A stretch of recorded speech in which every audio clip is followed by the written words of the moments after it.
Hello and welcome back. I am Xary and this is Minecraft one chunk build, the snail, and it's requested by Crafty Paul. Thank you for the idea.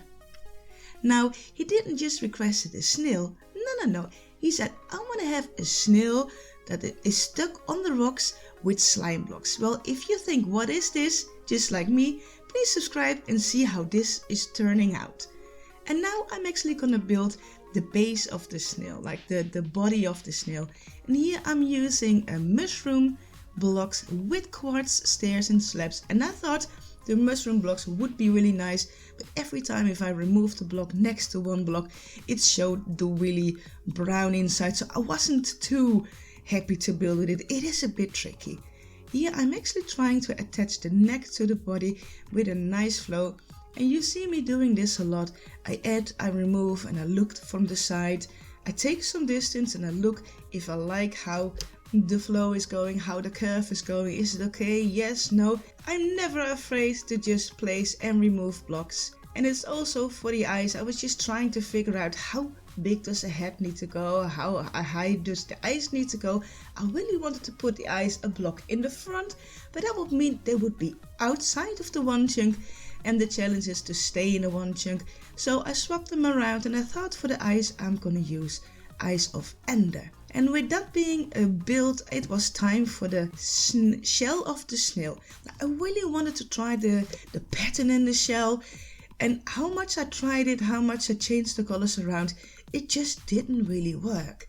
And this is how it goes a lot with building. You try things out, it doesn't really work. It's never perfect in one go, and that's okay. And if it doesn't work out, you just remove it and you try it again until you're happy with it. And I think that is also like a creative process in my mind. I know I want to have it like a 3D shell, and I know I want to have it like this. And sometimes it works and sometimes it didn't work. But with the shell build, I thought, oh, the head is way too low. I need to make the neck longer, and that is what I'm doing here. Attach the shell to the neck and then make his head with his weird eyes on it. And I'm using mushroom blocks because I like the light, but I also like the color of it. With an item frame and some ender pearls, I think it makes it look very derpy. That's exactly what I like for this snail. Now with that being done, I'm actually removing some of the mushroom blocks because I just didn't like how much mushroom blocks I had with how much quartz I used. It just looked a bit off. And when I removed that, the head was really flat. So here I'm just trying to kind of play around with stairs that gives me this opening, this gap in his head, like a more of a 3D part in the build. Now I know this is not really his eye, but I'm just using a block here to give it a little bit of a depth with a different color. And I leave those openings there because I think it just works. It gives the build another layer, it's not as flat, and I like it. And I also repeat it on the other side.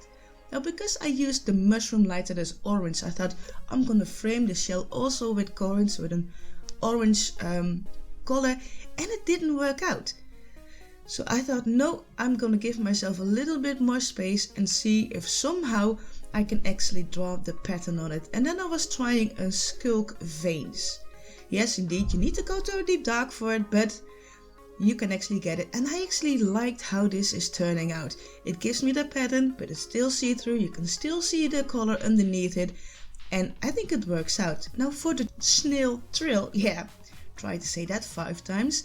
I'm using glow lichen. It gives also the see-through effect, but I think it mimics slime pretty good. And then it's time to go inside. Of course, even this build, how small it is, can have an inside. And how do I start with an inside? Well, I remove all the blocks that I know how much to work with. And this is basically a 5 wide by 8 or 9 blocks long, but you can actually build a base inside of here with storage, with beds, and here I'm gonna make bunk beds. Why? You know, I think if you travel around the world in your snail and you make some friends, it's always nice that you can say, hey, you can have a sleepover, why not? But I'm starting with a bunk bed so I know how to divide the space, how to add. I added here some paintings, some colors, some plants, some bookshelves and a crafting table. And every base needs a sitting table. You can eat your dinner. And of course, if you're gonna have some dinner, you need a small little kitchen. And that is what I'm making here. Now in every build I try to have some light from the outside going inside, and it did fit in here with the pattern of the snail, so I thought yes, that is a success. And for the rest I'm gonna decorate it with plants, with pots, with some more storage under the floor, and with paintings and hanging pots. It's just with saplings or with flowers, but I really like how it turned out for the inside of the snail. Look, isn't that cute? I think it really is. Now Crafty Paul, I hope you really like it. I hope you all like it at home watching me. Thank you so much. Lately we are gaining subscribers and we slowly growing this channel. I very appreciate it. So join the club, subscribe now, and then you never have to miss another weird build that I'm gonna make. And now I'm gonna show you around how the build looks like. So Paul, these are really the slimy rocks with slime blocks, because that is what he requested, with the slime trail of the snail. This is how the sun hits it, and I think it just pops out and it's really funny, and I think I'm gonna call it Pauline. Pauline the snail. I think it fits it. Now you can actually go inside, press the button, the door will open, and this is like the little hallway up to the base in the snail. And yes, if you want to go out, you also press the button, because it's an iron door. You have to press a button, otherwise it wouldn't open it, and you don't have to break it. Now this is a very small space, it's like 5 wide by 9 long, but it all works, it's all there. And yes, the trapdoors do work. If you go up the ladder, you can stand on the trapdoors and you can sleep in your bed. It's not obstructed or anything like it, it works. Just like this one, you can just jump in bed basically. And this is like a little hiding spot where you can maybe hide your first ever armor that you found. Now I used a lot of barrels, I used some shelves with some chests on it, some plants hanging around, a little kitchen with a window so that you can see this day and night. And this, indeed, underneath the carpet, that's a little trick I do a lot.